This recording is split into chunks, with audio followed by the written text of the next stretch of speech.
ওয়াল্লাহি ইন্নাহা লা দাওয়াতি লিউম্মতি ফি কুল্লি সালাতিন, আমি আল্লাহর কসম করে বলছি আমার উম্মতের জন্য আমি প্রত্যেক দিন প্রত্যেক নামাজের সময় আমি দোয়া করি।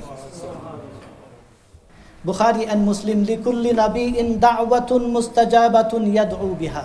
Allah grant very special authority to every single of prophet. And Allah told them, if you use this special authority of dua and if you make this dua, I will accept it. No doubt, I will accept it.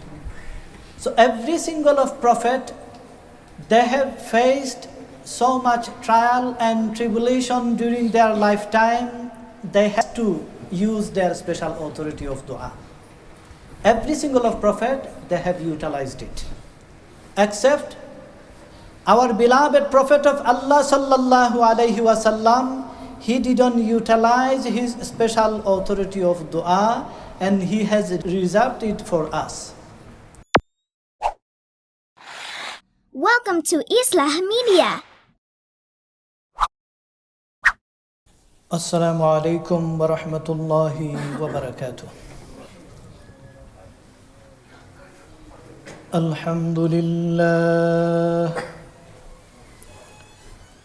Alhamdulillah hamdan tayyiban kathiran mubarakan fih كما يحب ربنا ويرضى وأشهد أن لا إله إلا الله وحده لا شريك له وأشهد أن محمدا عبده ورسوله صلى الله عليه وسلم وبارك عليه وعلى آله وأصحابه ومن اهتدى بهداهم إلى يوم الدين. أما بعد فأعوذ بالله من الشيطان الرجيم. بسم الله الرحمن الرحيم. لقد جاءكم رسول من أنفسكم عزيز عليه ما عنتم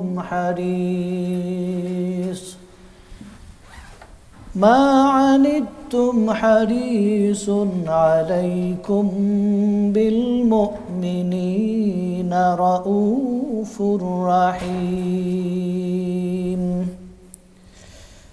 وقال الله تبارك وتعالى في شان حبيبه مخبرا وآمرا إن الله وملائكته يصلون على النبي يا أيها الذين آمنوا صلوا عليه وسلموا تسليما.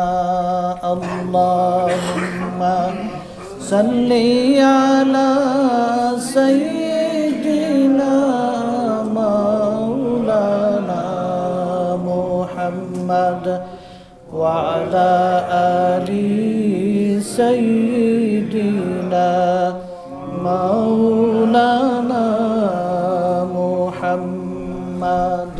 اللهم صل على سيدنا مولانا محمد وعلى آل سيدنا مولانا محمد. আল্লাহ তুমি দয়া করো, নসিব করো Medina, নূর নবীজি না দেখাইয়া কবর দেশে নিও না। আল্লাহুম্মা সাল্লি আলা সাইয়্যিদিনা মাওলানা মুহাম্মদ ওয়া আলা আলি সাইয়্যিদিনা মাওলানা মুহাম্মদ। আল্লাহুম্মা সাল্লি আলা মুহাম্মাদিন ওয়া আলা আলি মুহাম্মদ কামা সাল্লাইতা আলা ইব্রাহিম ওয়া আলা আলি ইব্রাহিম ইন্নাকা হামিদুম মাজিদ। আল্লাহুম্মা বারিক আলা মুহাম্মাদিন ওয়া আলা আলি মুহাম্মাদ কামা বারাকতা আলা ইব্রাহিম ওয়া আলা আলি ইব্রাহিম ইন্নাকা হামিদুম মাজিদ। আল্লাহুম্মা সাল্লি ওয়া সাল্লিম ওয়া জিদ বারিক আলাইহি।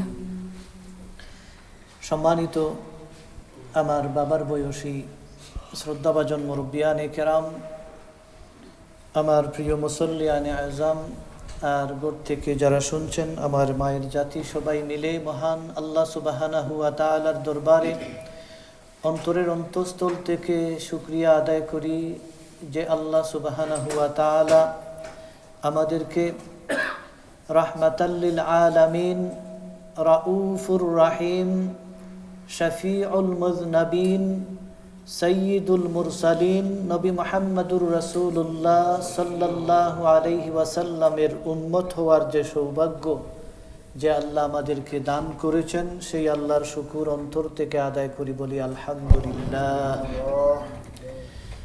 মুহতারাম হাজিরিন, মুসল্লিয়ানে কেরাম, আল্লাহর রাসূল সাল্লাল্লাহু আলাইহি ওয়াসাল্লামের আগমনের মাস, সেই হিসাবে আল্লাহর রাসূলের সিরাত, আল্লাহর রাসূলের মাহাব্বত, আল্লাহর রাসূল কাল কিয়ামতের ময়দানে আমাদের জন্য কী করবেন ইত্যাদি বিষয় নিয়ে সংক্ষিপ্তভাবে আলোচনা করবার জরুরত মনে করি। গত জুমায় আলোচনা করেছিলাম যে আমরা আল্লাহর রাসূল সাল্লাল্লাহু আলাইহি ওয়াসাল্লামকে দুনিয়ার সব কিছুর চাইতে নিজের জীবন এবং প্রাণের চাইতেও আরও বেশি মহব্বত করতে হবে। কেন মহব্বত করতে হবে? সিম্পল আনসার হচ্ছে আল্লাহ সুবহানাহু ওয়া তাআলা আমাদেরকে নির্দেশ দিয়েছেন। কেন আমরা মহব্বত করতে হবে? হাদিস শরীফে এই মহব্বতের নির্দেশনা এসেছে। কিন্তু লজিক্যালি আমরা যখন একজন মানুষকে মহব্বত করি, এই মহব্বতের প্রতিদানে এই ব্যক্তি আমাদের জন্য কি করবেন?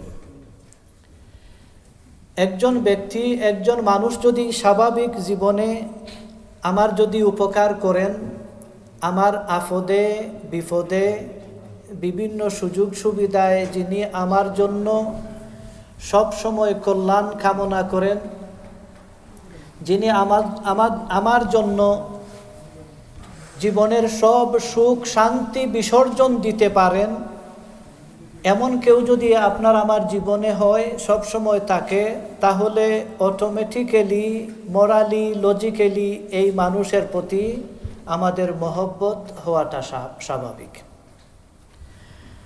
আমরা যদি আল্লাহর রাসূল সাল্লাল্লাহু আলাইহি ওয়াসাল্লামের যে কি পরিমাণ মহব্বত আমাদের প্রতি ছিল, উম্মতের প্রতি যে কি পরিমাণ মায়া মহব্বত ছিল, তার কয়েকটা উদাহরণ, তার কয়েকটা হাদিস শরীফ আমি আপনাদেরকে আজকে শোনাব।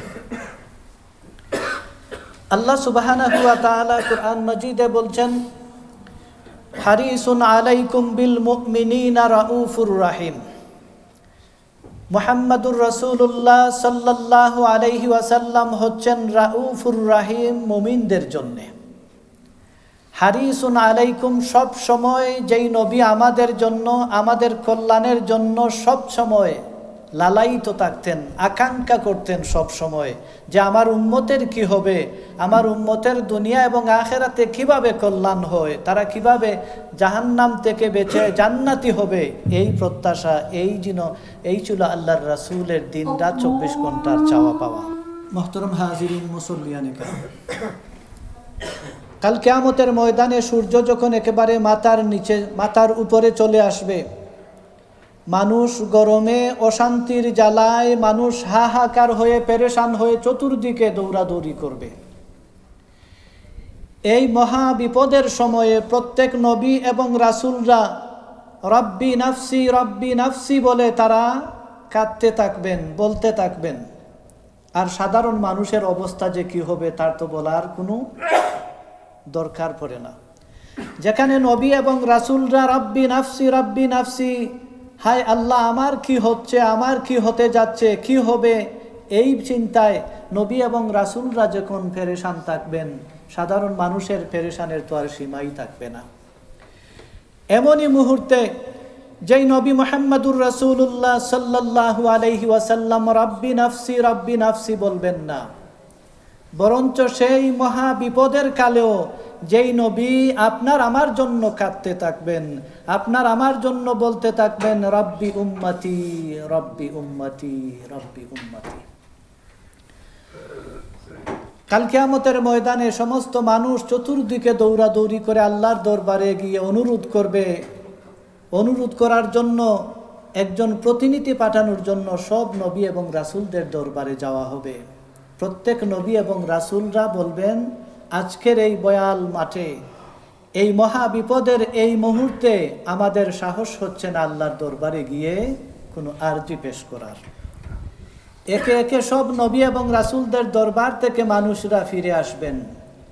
সর্বশেষে সবার আশ্রয়ের জায়গা, এই দুনিয়া আখিরাতের সর্বোত্তম কল্যাণকামী শাফিউল মুযনাবিন নবী মুহাম্মদুর রাসূলুল্লাহ সাল্লাল্লাহু আলাইহি ওয়াসাল্লামের দরবারে যখন আসবেন, তখন বলবেন, তখন আল্লাহর দরবারে আরশে আজিমের নিচে সুজুদের মধ্যে পড়ে আল্লাহ সুবহানাহু ওয়া তাআলার তারিফ এমনভাবে করবেন, হাদিস শরীফে এসেছে এমন তারিফ আর আগে কখনো করা হয়নি। এমন তারিফ আল্লাহর রাসূল আল্লাহর জন্য করবেন।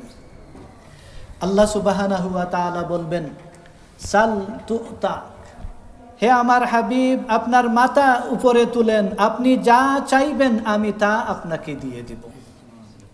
আল্লাহর রাসূল সাল্লাল্লাহু আলাইহি ওয়াসাল্লামকে কেন দেওয়া হবে না? বুখারী এবং মুসলিম শরীফের এক হাদিস শরীফ শোনাই, লিকুল্লি নাবিয়্যিন দাওয়াতুন মুস্তাজাবাতুন ইয়াদউ বিহা। আল্লাহ সুবহানাহু ওয়া তাআলা সমস্ত নবী এবং রাসূলদেরকে এমন একটা স্পেশাল দোয়ার অধিকার আল্লাহ সমস্ত নবী এবং রাসূলদেরকে দিয়েছেন। সমস্ত নবী এবং রাসূলরা তাদের দুনিয়ায় এমন বিপদ আপদের সম্মুখীন হয়েছেন, যেই বিপদের সামনে বিপদ থেকে মুক্তি পাওয়ার জন্য আল্লাহর দেওয়া সেই স্পেশাল অথরিটি, দোয়া কবুলের স্পেশাল অথরিটি সমস্ত নবী এবং রাসূলরা দুনিয়ায় বিপদের সময় তারা ব্যবহার করেছেন। কিন্তু আপনার আমার নবী মুহাম্মদুর রাসূলুল্লাহ সাল্লাল্লাহু আলাইহি ওয়াসাল্লাম জীবনে কত বিপদ আপদের সম্মুখীন হয়েছেন। কাফির বেঈমানদের হাতে সেই তায়েফের ময়দানে আল্লাহর রাসূল মার খেতে খেতে সমস্ত শরীর রক্তাক্ত হয়ে আছে। জিবরাইল আলাইহিস সালাতু ওয়াস সালাম এসে বলছিলেন, ইয়া রাসূলুল্লাহ, আপনি যা চাইবেন আল্লাহর তরফ থেকে তাই সংগঠিত করে দেওয়া হবে। আপনি যদি, আপনাকে যারা নির্যাতন করেছে, আপনাকে মারতে মারতে যারা রক্তাক্ত করে ধূলিসাৎ করে দিতে যাচ্ছে, আপনি যদি চান এই পাহাড়টাকে উল্টাইয়া আমি তাদেরকে একেবারে শেষ করে দিতে পারি।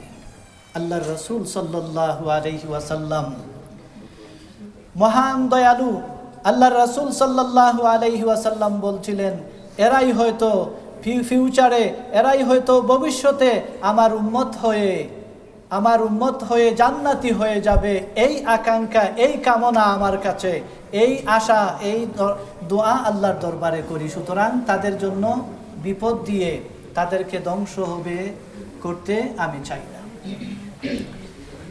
সমস্ত নবী এবং রাসূলদেরকে আল্লাহ রাব্বুল আলামিন যে স্পেশাল দোয়ার অথরিটি দিয়েছেন, সেই দোয়া সমস্ত নবী এবং রাসূলরা ব্যবহার করেছেন।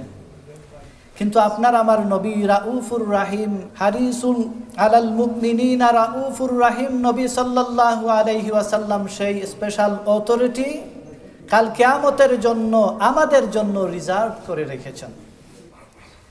বুখারী মুসলিম শরীফের মধ্যে এসেছে, ওয়া উরিদু আন আখতাবিআ দাওয়াতি শাফাআতান লিউম্মতি ফিল আখিরাহ। আখিরাতে আমার উম্মতকে শাফাত করার জন্য আমার সেই স্পেশাল অথরিটি আমি রিজার্ভ করে রেখেছি। সুতরাং কাল কিয়ামতের ময়দানে আল্লাহর রাসূল উম্মতি উম্মতি বলে আল্লাহর দরবারে যখন চাইবেন, সেই স্পেশাল অথরিটি আল্লাহর রাসূল অলরেডি রিজার্ভ করে রেখে দিয়েছেন আমাদের জন্য। সুতরাং আল্লাহ সেই আবদার কাল কিয়ামতের ময়দানে অবশ্যই ফিরাইয়া দিবেন না। আরেকটা হাদিস শরীফ বলি, মুসলিম শরীফে এসেছে, আল্লাহর রাসূল সাল্লাল্লাহু আলাইহি ওয়াসাল্লাম কুরআন মাজিদের দুটি আয়াত তিলাওয়াত করলেন। ইব্রাহিম আলাইহিস সালাতু ওয়াস সালাম বলেছিলেন, রব্বি ইন্নাহুন্না আদলালনা কাসীরাম মিনান নাসি ফামান তাবিআনি ফাইন্নাহু মিন্নি। ইব্রাহিম খলিলুল্লাহ আলাইহিস সালাতু ওয়াস সালাম বলেছিলেন, অনেক মানুষ গোমরাহ হয়ে গিয়েছে, যারা আমার অনুসরণ করবে তারা আমার অন্তর্ভুক্ত হয়ে যাবে। ঈসা রূহুল্লাহ আলাইহিস সালাতু ওয়াস সালাম দোয়া করেছিলেন, ইন তুআযিবহুম ফাইন্নাহুম ইবাদুক ওয়া ইন তাগফির লাহুম ফাইন্নাকা আনতাল আজিজুল হাকীম। ইয়া রব, আপনি যদি আমাদেরকে শাস্তি দিতে পারেন, শাস্তি দেন, তাহলে কিছুই হবে না। আর আপনি যদি আমাদেরকে ক্ষমা করে দেন, ফাইন্নাকা আনতাল আজিজুল হাকীম। ইয়া রব, আপনি চাইলে আমাদেরকে ক্ষমা করে দিতে পারেন। এই আয়াত দুটি তিলাওয়াত করে আল্লাহর রাসূল সাল্লাল্লাহু আলাইহি ওয়াসাল্লাম আসমানের দিকে দুই হাত তুললেন এবং বললেন, আল্লাহুম্মা উম্মতি, আল্লাহুম্মা উম্মতি, আল্লাহুম্মা উম্মতি, আল্লাহুম্মা উম্মতি বলে আল্লাহর রাসূল কাঁদতে শুরু করলেন। আল্লাহ সুবহানাহু ওয়া তাআলা আল্লাহর রাসূলের সেই কাদা, আল্লাহর রাসূলের সেই ক্রন্দন আল্লাহ সব সময় দেখেন।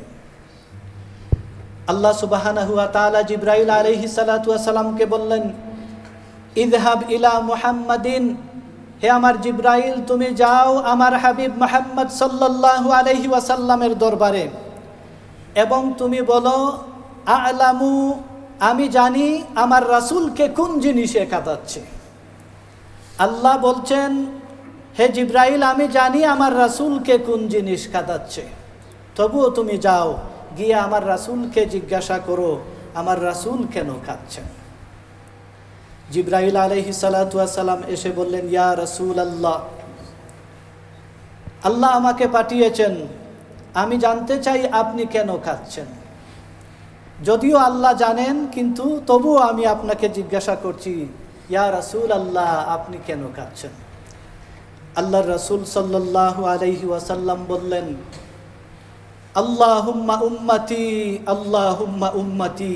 কাল কিয়ামতের ময়দানে আখিরাতে আমার উম্মতের কি দশা হবে, আমার গুনাহগার উম্মতের কোন হালত হবে, তারা কিভাবে জাহান্নাম থেকে জান্নাতি হবে, এই ফিলিং নিয়ে আমি বড় পেরেশান হয়ে আছি। আমার উম্মতের কাল কিয়ামতের ময়দানে কি হবে। জিবরাইল আলাইহিস সালাতু ওয়াস সালাম বললেন, আল্লাহর তরফ থেকে আমি এই সংবাদ নিয়ে এসেছি, ইন্না সানুরদিয়াকা ফি উম্মাতিকা ইয়া রাসূলুল্লাহ, কাল কিয়ামতের ময়দানে আপনার উম্মতের ব্যাপারে আল্লাহ সুবহানাহু ওয়া তাআলা আপনাকে অবশ্যই রাজি খুশি করে রাখবেন। সুবহানাল্লাহ। আল্লাহ সুবহানাহু ওয়া তাআলা কুরআন মাজিদের এক আয়াতে বলছেন, ওয়ালা সাউফা ইউতিকা রাব্বুকা ফাতারদা। আল্লাহ অবশ্যই আল্লাহর রাসূলকে তার উম্মতের ব্যাপারে সন্তুষ্ট করে দিবেন কাল কিয়ামতের ময়দানে। আল্লাহর রাসূল কিভাবে সন্তুষ্ট হবেন? বিভিন্ন হাদিস শরীফের মধ্যে এসেছে যে আল্লাহর রাসূল সাল্লাল্লাহু আলাইহি ওয়াসাল্লাম যতক্ষণ পর্যন্ত না গুনাহগার উম্মতদেরকে টেনে টেনে বের করে জান্নাতে যতক্ষণ পর্যন্ত না নিয়ে যেতে পারবেন, ততক্ষণ পর্যন্ত আল্লাহর রাসূল খুশি হবেন না। আল্লাহর রাসূল ততক্ষণ পর্যন্ত সন্তুষ্ট হবেন না। আল্লাহর রাসূল সাল্লাল্লাহু আলাইহি ওয়াসাল্লাম আল্লাহর দরবারে চাইতেই থাকবেন, আর আল্লাহ সেটা গ্রান্ট করতে থাকবেন, আল্লাহ দান করতেই থাকবেন। আরেক হাদিস শরীফের মধ্যে এসেছে, আম্মাজান আয়েশা রাদিয়াল্লাহু তাআলা আনহা বলছেন, আমি একদিন আল্লাহর রাসূলকে ভালো হালতে দেখে আল্লাহর রাসূলকে জিজ্ঞাসা করলাম, ইয়া রাসূলাল্লাহ আদউল্লাহ লি, ইয়া রাসূলাল্লাহ আমার জন্য আল্লাহর দরবারে দোয়া করেন। আল্লাহর রাসূল সাল্লাল্লাহু আলাইহি ওয়াসাল্লাম দোয়া করলেন, আল্লাহুম্মা গফির লি আয়েশাতা মা তাকাদ্দামা মিন যামবিহা ওয়া মা তাআখারা ইয়া রাব্বাল আলামিন, আমার আয়েশার আগের এবং পরের গুনাহকে আল্লাহ তুমি মাফ করে দাও। এই দোয়া শুনে আম্মাজান আয়েশা রাদিয়াল্লাহু তাআলা আনহা এত খুশি হলেন, আনন্দে আত্মহারা হয়ে আয়েশা রাদিয়াল্লাহু তাআলা আনহা হাসতে লাগলেন এবং মাথাটা হাঁটুর মধ্যে লাগিয়ে, হাসার যখন মানুষ বেশি হাসেন খুশি হন তখন মাথাটা অনেক সময় হাঁটুতে লাগে। আম্মাজান আয়েশা রাদিয়াল্লাহু তাআলা এই পরিমাণ খুশি হলেন। কেন খুশি হলেন? যে আমার রাসূল সাল্লাল্লাহু আলাইহি ওয়াসাল্লাম যেই দোয়া করেছেন এই দোয়া আল্লাহ অবশ্যই কবুল করবেন। আল্লাহ সুবহানাহু ওয়া তাআলা আমার আগের পরের গুনাহ সব মাফ করে দিবেন, এই ব্যাপারে আমি নিশ্চিত। সুতরাং আমার আর কোনো চিন্তার কারণ নেই। আল্লাহ রাসূল সাল্লাল্লাহু আলাইহি ওয়াসাল্লাম বলেন, আয়াসুররুকি দুআই, হে আয়েশা আমার দোয়ায় কি তুমি এতই খুশি হয়েছ? আম্মাজান আয়েশা বলেন, কেনই না আমি খুশি হব, কেনই বা আমি এত খুশি হব না? যেই দোয়া আল্লাহর দরবারে কবুল না হয়ে যাবে না সেই দোয়া আপনি আমার জন্য করেছেন, সুতরাং আমি খুশি হব না তো কি হব? তখন আল্লাহর রাসূল সাল্লাল্লাহু আলাইহি ওয়াসাল্লাম বললেন, ওয়াল্লাহি ইন্নাহা লা দাওয়াতি লি উম্মতি ফি কুল্লি সালাতিন, আল্লাহর কসম করে বলছি তোমার জন্য একদিন দোয়া করার কারণে তুমি এই পরিমাণ খুশি হয়েছো, আমি আল্লাহর কসম করে বলছি আমার উম্মতের জন্য আমি প্রত্যেক দিন প্রত্যেক নামাজের সময় আমি দোয়া করি। মুহতারাম হাজিরিন মুসল্লিয়ানে কেরাম, যেই নবী সাল্লাল্লাহু আলাইহি ওয়াসাল্লাম আপনার আমার জন্য সব সময় দোয়া করতেন, আপনার আমার দুনিয়া এবং আখিরাতের কিভাবে কল্যাণ হবে এই ব্যাপারে যিনি সব সময় লালায়িত থাকতেন, সব সময় পেরেশান হয়ে থাকতেন, সেই নবীর জন্য আমাদের মহব্বত হওয়াটা একেবারে স্বাভাবিক ব্যাপার।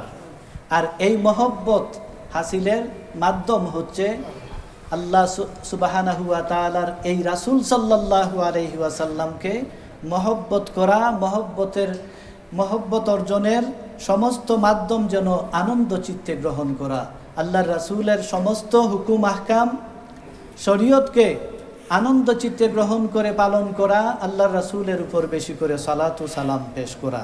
আল্লাহ সুবহানাহু ওয়া তাআলা যেন আমাদেরকে আল্লাহর রাসূলের মহব্বত, আল্লাহর রাসূলের শাফাআত, আল্লাহর রাসূলের করুণা কাল কিয়ামতের ময়দানে হাসিলের জন্য তৌফিক দান করেন, আমরা বলি আমিন। My dear brothers and sisters at home, today I'd like to talk about the Prophet's love for us. How much love he has for us in this dunya and akhirah. Regarding this matter, Allah subhanahu wa ta'ala stated in Holy Quran, Harisun alaykum bil mu'minina ra'ufur rahim. Prophet of Allah sallallahu alayhi wa sallam was, he longing for us, how can we be the people of paradise? How can we can enter to the paradise? How can in this dunya and akhirah, how can we are a people of righteous? Prophet of Allah always, he was longing for that. I'd like to mention a few hadiths regarding this case. It is stated in hadith of Sahih Muslim, beloved Prophet of Allah sallallahu alaihi wasallam recited two verses, which is Rabbi innahunna adlalna kasiran minan nasi faman tabi'ani fa innahu minni. Another verse which was recited by Isa Ruhullah alayhi salatu wasalam, in tu'adhibhum fa innahum ibaduk wa in taghfir lahum fa innaka antal azizul hakim. After reciting these two verses, Prophet of Allah lifted his hands, raised his hands toward Allah subhanahu wa ta'ala, and he said, Allahumma ummati, Allahumma ummati. And he start crying, he start weeping by saying, Allahumma ummati, Allahumma ummati. What will happen to my follower, to my ummah in the day of Qiyamah, in the day of resurrection? Beloved Prophet of Allah start weeping. Allah subhanahu wa ta'ala watches his internal situation, what he is doing, why he is weeping for. Allah sent down, Allah asked Jibreel, go to my prophet, beloved prophet, and ask him what made him. Ma yabqika. What is making him weep? Ask him. Already Allah subhanahu wa ta'ala knows. Allah has knowledge about why he is weeping. But still, Allah asked him through Jibreel. And Jibreel alayhi salatu wasalam let him know, told him, Ya Rasulallah, inna sanurdiyaka fi ummatika, Ya Rasulallah. Of course, Allah will make you happy regarding your ummah. You are crying for your ummah. What will happen to them in the day of Qiyamah? You don't need to be worried. Allah has assured you, Allah will make you happy in the day of Qiyamah. It is stated in one of the verses of Holy Quran, وَلَا سَوْفَ يُعْطِيكَ رَبُّكَ فَتَرْضَى. Allah will make our beloved Prophet happy regarding his appeal to Allah, regarding his ummah. What is our Prophet appeal to Allah? Why he is weeping to Allah regarding his ummah? His main goal, his entire life, always he was longing, always his ultimate goal was to make us people of paradise. That is what was his ultimate goal, and he was always longing for that. On the day of Qiyamah, every single of Prophet, when the situation will be severely, extremely hard for every single of us, the sun will be very close to us on the day of resurrection. Every single people they are devastated, they will be so much suffering. They will try to find a negotiator to go to Allah and ask him to start his job. Every single of Prophet would say, Rabbi nafsi, Rabbi nafsi. What will happen to me? I don't know. During my lifetime, Allah has tested us and we have failed. Every single of Prophet, Allah grant very special authority to every single of Prophet. And Allah told them, if you use this special authority of dua and if you make this dua, I will accept it. No doubt, I will accept it.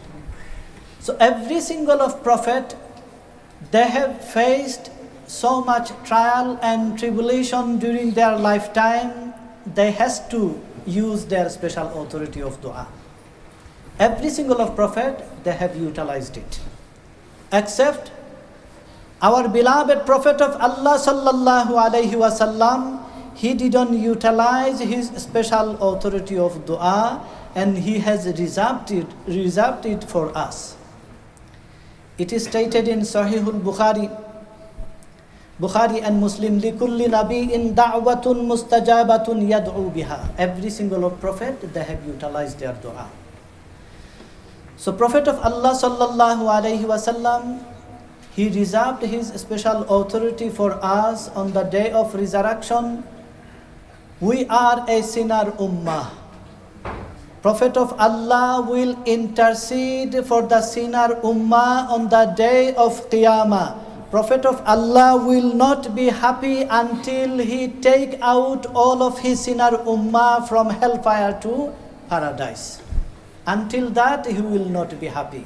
And Allah has already told him, وَلَا سَوْفَ يُعْطِيكَ رَبُّكَ فَتَرْضَى.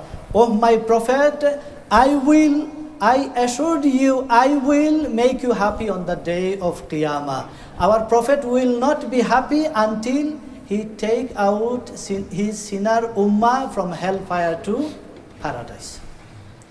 So my dear brothers, in my last Jummah, I said it is Allah's commandment to love Prophet of Allah for more than anything, more than our lives. But why should we love him?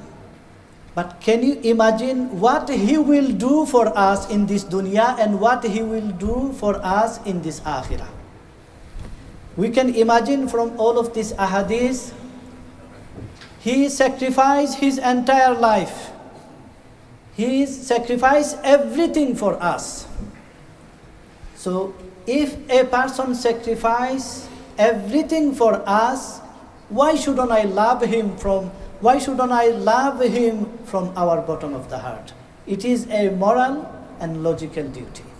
And it is compulsory duty for us to love Prophet of Allah subhanahu wa ta'ala.